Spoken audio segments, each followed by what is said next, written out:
Hey there, welcome to SharkCast Pod, a podcast dedicated to the greatest sporting club in the history of the world, the mighty Cronulla Sharks. This Monday morning edition of Catching Up with Kieran about Cronulla over coffee, or as we technically call it, Catching Up for Coffee with Kieran. I don't know what we call it.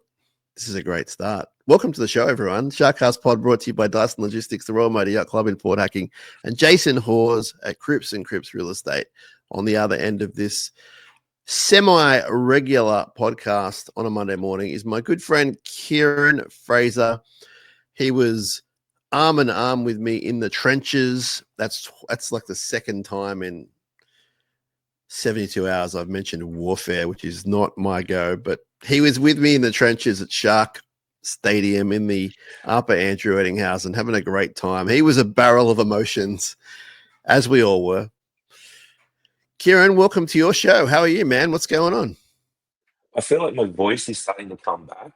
Yesterday it was very croaky. The atmosphere at Shark Park was kind of like that 2022 season where the vibes were really high and the whole crowd was into it. And like, I don't know, it's because Melbourne were kind of laying all over us in the ruck and we just didn't seem to get the calls. But then we fought back and it was just a really good game of football. And all my neutral friends have messaged me saying what a great game that was too. So I'm feeling good. I mentioned to you off air, like just walking around the Shire yesterday, you could see a lot more Sharks gear on. People seem to be a little bit more bouncy and kind of like smiling at you when they saw, because I was in the Sharks gear too. Shout out to the new Burst range. How good is it? Yeah, I got mine But too. yeah, the vibes are high, mate. Yeah, they are. They should be. Our team's doing really well. And coming off at just a very memorable win, one we'll be talking about for years to come, I think. And I kind of knew going into the game it would be memorable for some reason. When I say I knew, I had that feeling, but I didn't really envision what we saw. It was just a roller coaster of everything. And it has to be said, they started pretty slow. Like we both watched the replay back. Started pretty slow, but then after their first try, the Storm was through Nico, but he got no help from either side, from Ramian and I think Britt. After that, they really got a roll on with the forwards, especially the Sharks. Scored 18 points. It was great. And then the Storm came back, and then we went on with this. You know, you guys know what happened. But that was the sort of game it was throughout. And the more physical it got, the more controversial it got, the more the crowd arced up. As you said, the lying down in the ruck was crazy. I'm still not convinced that Will Kennedy drop ball or play the ball was his fault. I don't know why they didn't challenge that. But let's talk about positives first. Perseverance. Oh yeah.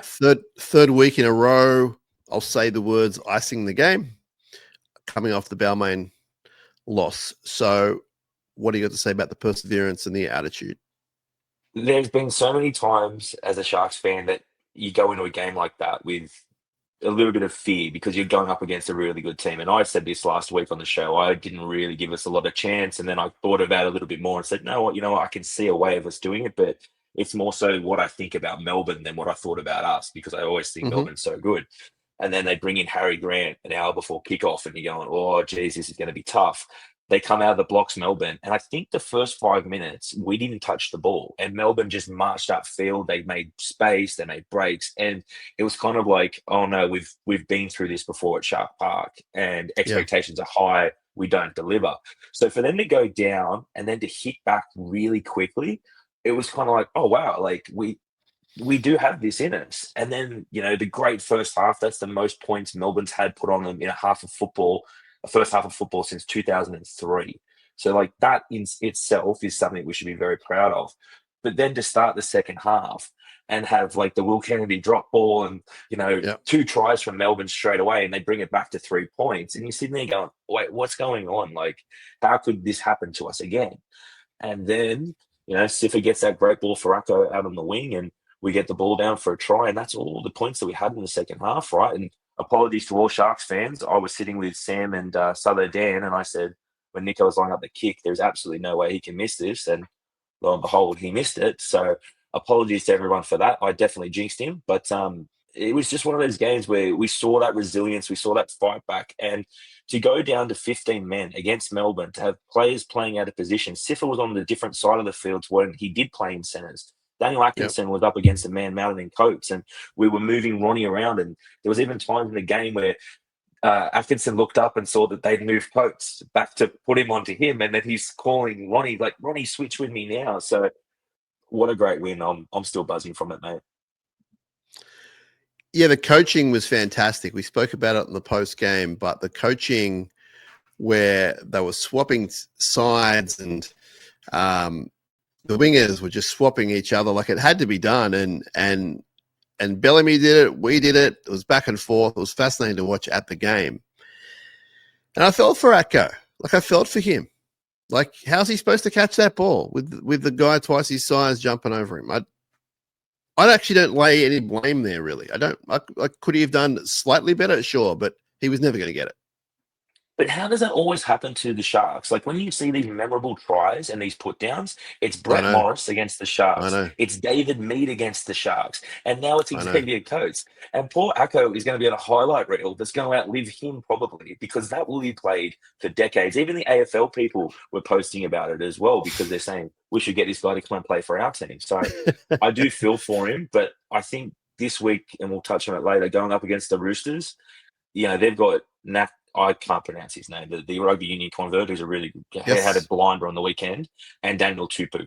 So there's no way we can put Acko up against those two man mountains. So look, it could have a little bit of a silver lining for us that the Acko on the wing, we're going to have to work out a way to fill that hole should something happen to when you're in a game again. Yeah, we will get to that a little bit later on. And I thought just a memorable performance. Obviously, Fonua-Blake pretty much stole the show. I thought Nicho Hynes was potentially the man of the match, though. I love what Blake Brayley was doing. The guy that no one's really talking about, we've been critical of him lately, I thought Trinder was a step up this week. I watched it closely, and I thought he was good. The Trindle torpedoes were such a great weapon for us. So shout out to Mr. Docking, who would have been stoked to see that. But the height that he was getting on those bombs, I've watched Trindle play every single game at first grade, and I did follow him a little bit in the lower grades. I've never seen him get that height on those bombs. I had no idea he was capable of that. And I didn't feel like the wind was that crazy on game day. I mean, the ET stands a little bit sheltered to some of those elements, but those kicks he was putting up, I think when you've got Nicho performing like he is and Trindle can put in those kicks, then that's the real secret sauce for us. But it all comes back to Blake Brayley, because he was my man of the match. He was getting everyone on the ball. He was bringing Fonua-Blake into space and changing the angles. And I encourage everybody to go back and watch the replay again with a bit of a calmer, because you know what's happening, and actually just look at how we played. And Michael Ennis touches on it a few times about the different angles and different looks that he was getting the front rowers. And I think when he said that, you could actually then notice, because I wasn't saying that I was looking out for, right? Like I watch the game as a fan. I don't try and break things down technically. But when he sort of articulated that, you could actually see that Fonua-Blake was getting on people's shoulders and all that type of stuff. That was just great to see. I agree with you, Kieran. Blake was awesome. We're obviously big fans on the show. I can reveal that he'll be one of our interview guests this week, probably out tomorrow on Tuesday. I've already had the pleasure of talking to some players early Monday morning. So they're in a great state, and I love the way that he runs those lines. You're right. Like you watch the front-on replay of the second Atkinson try, is it? The one where it goes through Kennedy and Siffer, and watch the eyes of Blake. And they're so connected, that word they love to use. It's hilarious how connected they are. It's amazing. And yeah, I kind of like the fact that we're not losing anyone to Origin. I know we've got injury issues, but I love the fact that it's just our team now. Like our little team actually could shake up the comp if they wanted to, if they choose to. And, it's hard not to get ahead of ourselves because we've been there the last 3 years and kind of experienced some heartbreak. But why not? Let's get on this ride. And we were so close to a grand final last year, and we're a better team this year. So who else can we talk about, Kieran, we talked about a lot of. Let's get to this, the back of the spine. Will Kennedy, he was quite topical on the weekend. Decent first half, second half, 20-minute spell. I'd forgotten about the second bomb that he dropped, the clear cut one. That was no good. The first one I can live with in the sense that it was a howler from a bomb to him. He let it go. He should have cleaned it up a lot better. He didn't. But that second one was pretty bad. Yeah, it was one of those annoying ones, because you're seeing it in the air and then you're watching it, and then even like when the ball bounced, it's kind of like a swat, and it's like, well, the that's swat not was going weird. to help, right? But I can reveal he's no longer the Dally M leader. He has been taken over by former Shark Luke Metcalf. Will scored 0 points in that game. Okay. So hopefully all the noise now can stop about that. But selfishly, I want Will to win that award because I love the drama that brings and how much hilarity that brings along with it. But just on the Dally M points quickly, Fanua Blake got 6. Yep. Brayley got 4, and then Cam McInnes got 2. Munster got 1. So interesting there. But look, Will's had a bit of a quieter 2 weeks, but I thought his work in attack was actually quite good, helping us get on the outside. Yeah, I think that if he's scoring points, it's good for us because it means he's actually in better form than what he was in the weekend. But I've got no doubt he's going to be fine. As I said, one of the 3 errors I thought was really bad. The third one I wouldn't even count. I thought it was a penalty. But he's got to get it right. He's got to fix it up. Cam McInnes deserves accolades, especially the last few weeks. He's been a real leader. And you saw that in the weekend. Did you notice how much he was holding back Ronaldo when Ronaldo was literally about to go nuts? I did notice that. And I noticed that he was doing it in a way that was a very loving way and showed you his true feelings of Ronnie. And sometimes when you see players get in those sort of situations, you can sort of see the players kind of push them and, a little bit dismissive of that player and sort of says like, get out of here, like stop it, blah, blah, blah. Yep. But Cam was literally hugging him and was like over the shoulder hugs, like, hey mate, it's going to be okay. And then in Fox Sports, they went and showed the sheds. The bloke sitting next to Ronnie was Cam, and Cam was sitting there like a big brother with his arm around him, saying, mate, it's okay, like don't worry about it, like all that type of things. But I don't know if you saw it, but I think Gary got some of the best photos of all the Shark stuff he's done with his time at the Sharks. But there's one photo that I'm assuming is from Gary where Fanua Blake scores and he hits the pose. That was unreal. But there's another one at the end of the game where we're winning, and it's like Fanua Blake's like cheering to the crowd, and in the background you can just see Ronnie's on the ground and all the blokes are trying to pull him off, and it's Blake Brayley in there just like shoving blokes off because like, the other guys have no idea that's going on. So shout out to Gary for some great work that he did there. For sure, always. We'll talk about Ronaldo. The other fellow I noticed in there when things were heated was Hamlin Welly, and he was more of a, I'm bigger than you and I love you, get the hell. Like he sort of gave him the, what are you doing? The game's over, we're about to win this. It was right at the end. And I think that's the only thing that I have any kind of issue with the Ronaldo stuff. And I think a lot has been made of it more than probably what it should have been watching the replay. The replay is nowhere near as bad as what the media is suggesting. There was one moment where the fella makes the error at the end, towards the end, where they get the penalty for the Sifa high shot, and he stands over him, and that's never a great look. But aside from that, the only thing I really had a problem with was right at the end with that last incident where we didn't know what was going on, and you're just not sure how these referees are going to go. And if he does something silly, says something silly, it's a penalty to them. You know, they can always reverse the decision. I think just in those moments, I know it must be extreme chaos in your head and everything. You're so pumped up, but you just have to recognize where you are on the field, where the clock's at, what the score is. Like, there's no excuses there for me. He didn't cross the line there, but he kind of could have. Aside from that, I think it's all a bit of noise for the media to kind of just go nuts with. Like, yeah, we get it. He's a pain in the butt. We get it. But imagine if he just was on his wing on that weekend, on Saturday night, just on his wing, minding his own business, doing 100 meters. Like, we're probably not winning that game. Yeah, and I think some of the media stuff has been a little bit exaggerated in the last coverage. Like I saw one article that just absolutely tore shreds off Ronnie, Yeah, and I just completely disagree with it because, to what you were saying, like 9 times out of 10, what he was doing was after an error, he was just loudly clapping in their face, saying, "Yeah," like he's not being like physical, he's not saying things derogatory.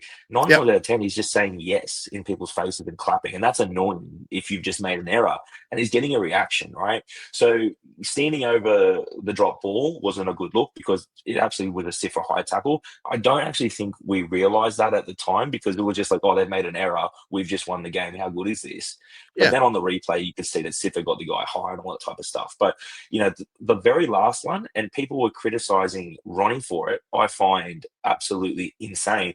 Ronnie got hit with a swinging arm by Ryan yeah, Pappenhausen, who is one of the most calmest people in the world. So that shows you the mental state that Ronnie was able to get those players in. And yeah, he did it the week before with Ruben Garrick as well. And there will be a time where this backfires on us. It backfired in yeah, Vegas. And we all sit there and we go, Ronnie, like, come on, mate. Like, we need better from you. But yeah. at the same time, the output is what we need. And he's doing it for the team. And I don't have a problem with it. I would like him to tone it down a little bit. It's never good when you've got guys like Andrew Johns coming out saying, pull your head in. Like, that's just Yeah, head noise that you don't need, right? And, yeah, I saw Brad Fittler was talking about what a motivating factor that's going to be for the Storm next time they play them. Sorry, it was Billy Slater saying that. and And again, I that's think he's true. right. I think he's right. Yeah, Yeah, and that's not the place that you don't want to give these teams any extra motivation, but at the same time, that also motivates our guys too, right? Because yeah, if Ronnie was not a popular squad member, they wouldn't let him get away with this stuff. They love him because he is who he is, and he does so much great work off the field. And yeah, everyone that even after the game, he was walking around to all the Storm players, shaking their hands. He shook yeah, yeah, hands with Pappenhausen. I saw it. Like yeah. he's an emotional character, but I'm so glad he's a Shark, and I'm so glad we re-signed him because he's on the verge of, I think, breaking club records in terms of try scored and all that type of stuff. Because whenever we've had that guy who could take those records, like a Matt Rogers or a Val Holmes, they haven't stuck around long enough, right? We're going to get 10 Hmm. years of Ronnie, and I think he's going to break some records.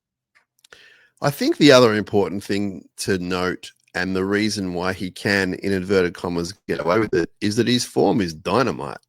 Like he's busting tackles, making line breaks, obviously scoring tries, and he's doing that thing where he and KL they swap positions in attack, and it works really well.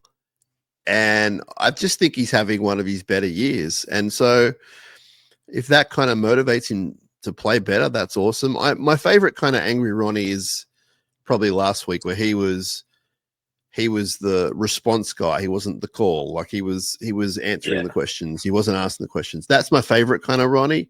But I can live with last week because it's totally fine. Now, I mean, what happens if he gives away a penalty at some point and we lose the game by 2 points? We're probably completely steaming. on the other side. So it's a very fine line. And I think we just Yeah, have to all be aware of that. And so if you and I are saying now it's fine, then in a semi-final and he loses the game because he's pushed the guy or whatever, we can't really we can criticize him. yeah. We can't really forget about this conversation either.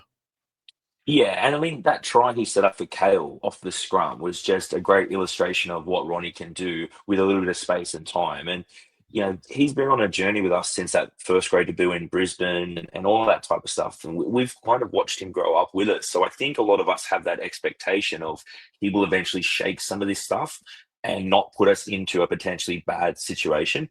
If he could find that level and tone it down 5-10%, I think we've got a really good situation. Gal went through this. Greg Bird went through this.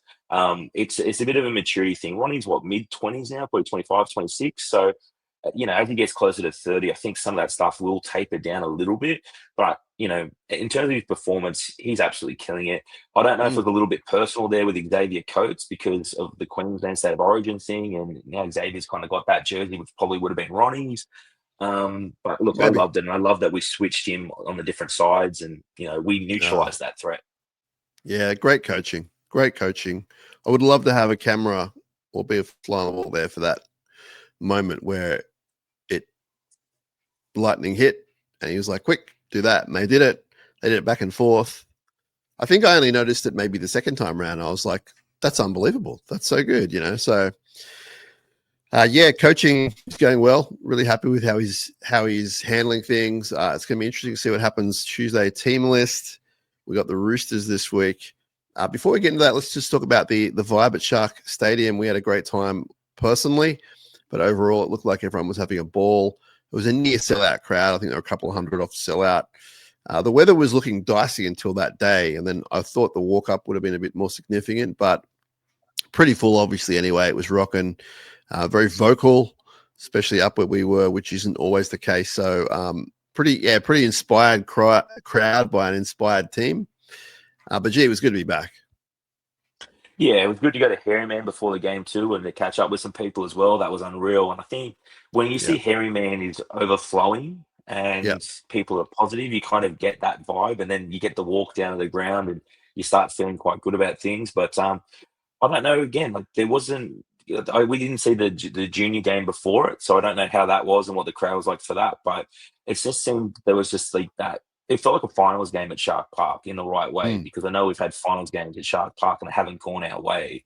But I think that was a great time for Fanua Blake to experience what Shark Park is like. And Nico spoke about it in the post game, right, where he was saying this place was rocking, and when it's like that, there's no place in the world like it. So it was kind of like a Leichhardt-esque atmosphere with everyone getting rabid, which we don't normally get at Shark Park. And I think that's playing into the fact that the Storm are becoming our biggest rivals. So shout out to Fox Sports for blaming that all on Ben Ross squarely for the elbow to Cooper Cronk's face. Mate, I forgot how well Brett White got him. So I did talk to Benny during the week about it, just in Instagram messages, and he just said, LOL, love it. So again, this rivalry's been going on for a long time, but I love that they've painted this all as his fault. Got the win that day. That was important. So, fantastic time down at Shark Stadium. And, shout out to the Hairy Man Brewery, because they looked after us, and it's my ideal event where you can be somewhere local and get in the mood in a very friendly atmosphere, supporting independent business. And I just love that walk. I love that walk to the stadium. It's really sketchy, kind of what it's all about. Yeah, it's sketchy. No, it's not sketchy. It's dark, but it's not sketchy. So we are playing the Roosters in Gosford for some reason on Saturday night. It's the second game, 7:35-ish. It's 7:35, yeah. Yeah, up at Gosford, closer to where young Kieran grew up. And it's going to be an interesting battle, my friend. I think that they will only be missing one player maybe a couple. Maybe the big prop and maybe Connor Watson. Connor Watson's definitely in. Yeah, the big fella will be there, won't he? What's the prop's name? Lindsay Collins. Lindsay Collins. I'm just going to pull that up right now, but barring injury, you would assume that he would be in that team. They announced it this morning, and he is not in the team. Oh, he's on the bench. Lindsay Collins is on the bench. On the immediate bench? As well. Yeah, he's number 15. Yeah, sorry. Robert Toa is in there as well. Yeah, I knew that. Yeah, that's huge news, because he's played 10 games. So he's very good. I just didn't see that one coming. I think there's a few injuries there, but that's good for the Sharks because he's a really good player. So it's one less person to worry about. But we're obviously missing some players. Who they are when we're recording right now, we're not really sure. We do know that Stone Street won't be there. Ramian is very much TBC. If he's been ruled out when you hear this, apologies, but at the moment it's TBC. And it's going to be a challenge with filling out those outside backs, see what they do, whether we debut someone, whether they stick with what they did on the weekend. It's all a bit of a mystery on a Monday morning, but certainly up for debate. But I can almost see us being... Do you think we'll be outsiders in this game or not really? Is that silly talk? I think if it was at Shark Park, we would probably be favourites. I still think we'll be favourites. We're not really disrupted by Origin. The only injuries that we really have is probably Sifa comes in, which, again, 2 great try assists on the weekend. It's going to come down to that wing spot. So I would assume, given the fact that most of our team's there, we'll be favourites. Yeah, sure. In my head, it's not going to be that clear cut at all as far as the win. I think just because of the disruption to the right side. So they did pretty good on the weekend on the fly. So you think with more time, they'll be better. But the Roosters should have won that game against the Bulldogs. Many people think the Bulldogs are the best team in the comp, whether you do or don't. Obviously, they're going well. They really should have won that game. It was a strange one because the fella with the curly hair from Rugby Union, Mark, who scored probably the best try you'll ever see. Like it's in the top 10 at least. Ridiculous. He also helped contribute to the points against. I won't say lost the game, but because he dropped a few bombs. So obviously those Trindle spirals are coming straight to him, and I got no problem with that.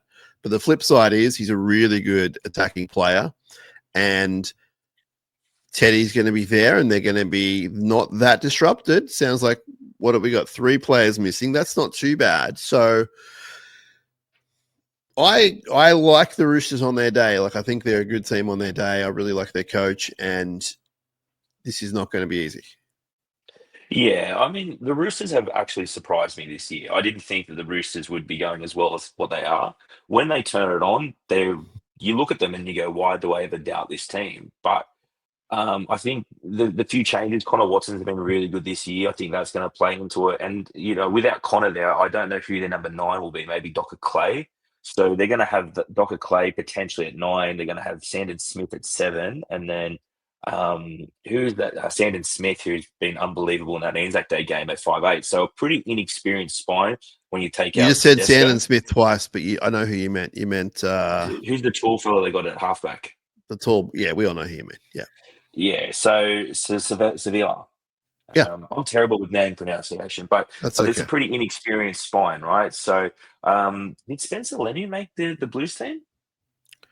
Oh, gosh, that's a great question. He did actually. So they're actually missing 4. So they're missing Connor Watson, Spencer Leniu, as well as Toa and Lindsay Collins. So that's a big out for them because Spencer Leniu really leads that pack with Lindsay too. So now don't forget though they've had some big wins this year under the pump with injuries and that kind of thing. So it's awesome. I'd rather play without him. I've said that a million times, but it's not a given. I guess for our listeners, not a given.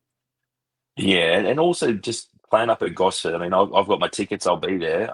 That's just a different variable for us. And I don't know what our record is at Gosford. It seems like we do okay up there, but just a little bit of I would have liked to have still been in Sydney. That changes things a little bit for me. But just talking on the favourites thing that we spoke about before. Again, don't gamble. I hate it. The Sharks are $1.40 and the Roosters are $2.96. So the bookmakers are heavily back in the Sharks here. Okay. And they usually get it right, which is good. But you're not the only one going home. Nico's going home as well. So Nico, at various points of his life, is from there. Yep. And I'm correct in saying he debuted there by some mystery chance, correct? Yeah, so he made his debut for Melbourne. I think it was 2020 or maybe it was around maybe 2019, something like that. And there was a big contingent from Yamina, Woy. He's from the Peninsula. So that's a positive. Like that, I'd rather play there and have him pumped than have us playing at is it Allianz, whatever it's called? Although it'd be easier for fans to get to, but I don't think it's going to be that much of a disadvantage us going there. I know what you're saying; it's a bit of a different thing for us, but that's what we do this year. We just travel and we play in different stadiums. So I think being in Sydney has been a blessing the last month or so, however long it's been, and this is just out of Sydney, so I'm not too concerned about that. Interesting to see if they do a camp or not. They might do it the day before.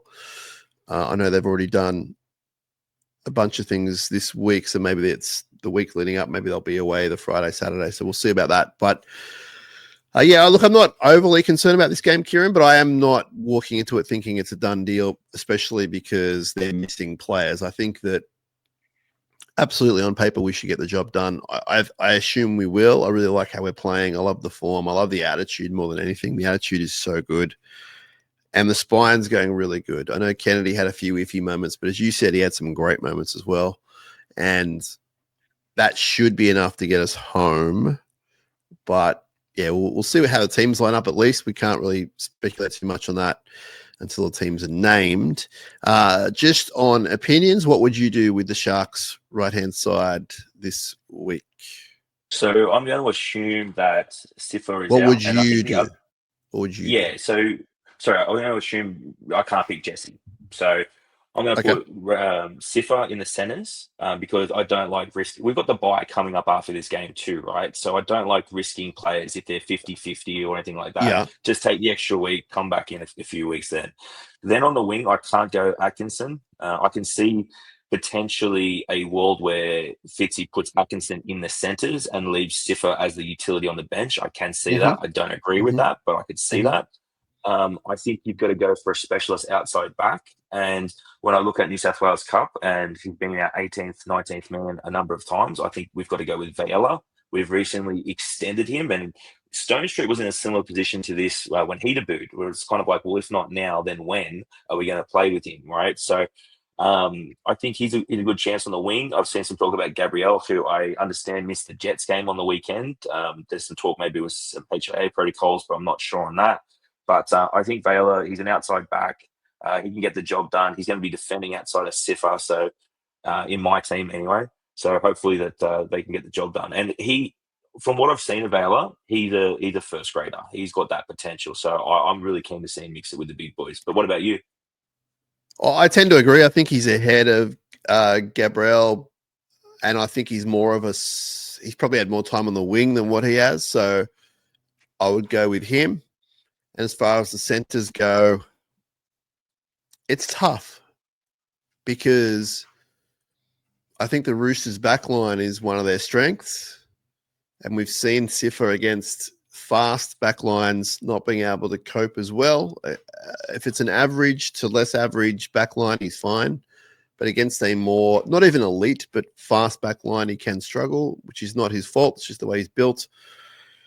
So I'm torn there, but his hands are unbelievable. He'll set you up 2 or 3 tries. He might be in the position to let one in.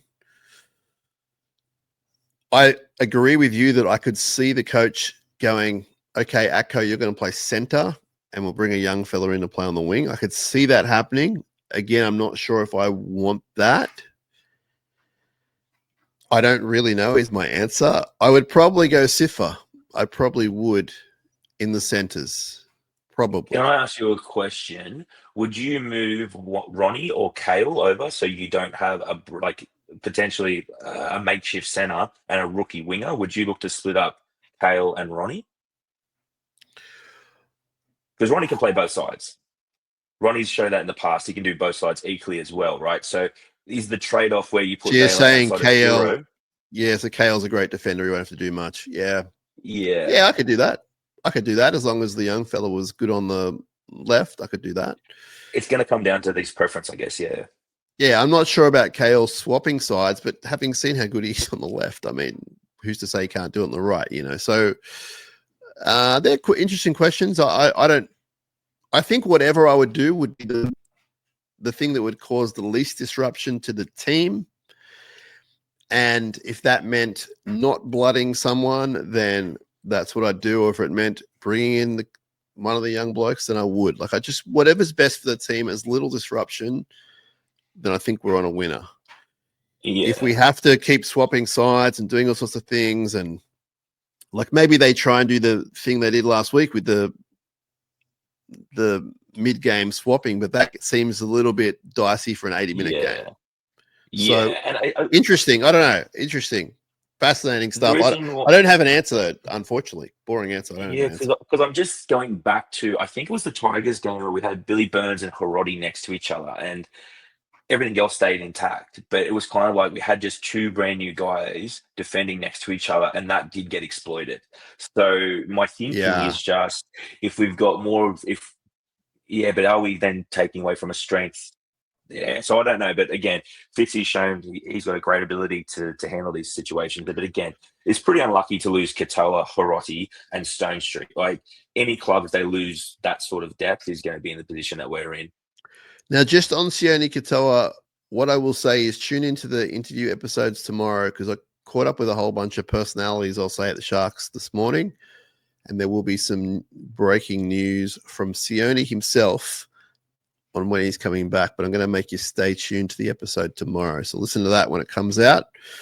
And we also caught up with Brayley. We caught up as a spoiler with Jesse Colhoun, which is a great chat.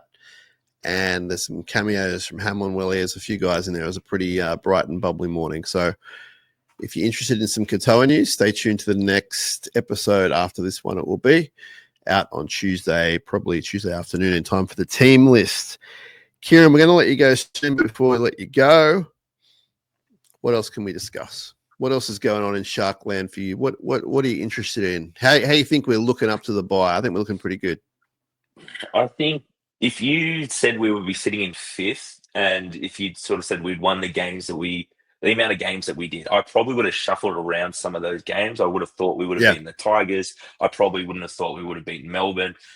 I'm looking a little bit at this going, well, I'm happy with fifth, but there was the Canberra game and the Tigers game where if we just iced those moments, we would be sitting, probably at first or second. But I look at that and I go, well, if we didn't go through that, then would we have had the execution and the ruthlessness to handle the Storm situation that we just went through, right? So I do feel like it's building. I think the bye's coming at a great time, especially with a bunch of injuries that we've got coming up and all the travel that we've had. And as we get into July, August, where we're on that New South Wales only run, where we basically stay in Sydney for 2 months, I'm pretty happy with where we're currently sitting with things. Let's not forget that the game against Para, they were back in it. Now, I know they're coming last, but Moses was playing. It was at Suncorp, a neutral ground, and we could have lost that game after what happened in Leichhardt, after what happened in Canberra. Let's not forget we were at Brookvale against, I think, what was a pretty full-stacked Manly team, and they got back in the game, and we beat them. And let's not forget what happened on Saturday night against a very stacked Melbourne team. I don't know how much more stacked they could be. And we got them. So the learning the lessons is happening. The coach is correct with that in his press conferences. It doesn't mean that we can take everything easy from here on in. It doesn't mean that we can necessarily forget about the close losses, but it's good to see that they're on a winning way. We need them to do it at the pointy end of the season, obviously. But I'm pretty happy with all that. There's always going to be regrets in the season, every season. I mean, if you look at the premiership season, towards the end, it was just Exactly. But they obviously worked it out, and we don't really stress about it. But there's always going to be games you should have won. They probably should have played week 1 at home, right? But they didn't. Yeah. And they went to Canberra and they made history. Awesome. This year, we went to Canberra. We definitely should have won that game. West Tigers, should have won that game. So we're already 4 points behind where we should be. Hopefully they can make it up, finish top 4, ideally top 2. You never know. I haven't ruled out that kind of thing. I think Canterbury are going to be a little bit hard to catch, but you just don't know what's happening. I mean, this week they're going to name a team full of 3 people we've heard and a whole bunch we haven't. They're going to be hit by Origin pretty hard, and injuries as well. So there's always jockeying for positions at this time of the year leading into the finals, which is obviously way off. But just thinking ahead, I haven't ruled out anything this year. I think we could finish top 4. I think we could finish top 2. I'm hoping it won't be any lower than that. So point is, say we finish 3rd and we have to play. Are we playing away if we're 3rd? We are. Yeah. Yep. So we'll be like, oh man, if only you'd won in Canberra. If you only had won in, we're going to have those conversations, I think, unless we can finish top 2. If we finish top 2 and someone wants to have a conversation about minor premiership, you say, shut the hell up. It doesn't matter. But you know what I'm saying? We're always going to have those unfortunate losses. But at the moment, 3 weeks in a row of winning tight games against decent teams, I think that's pretty cool.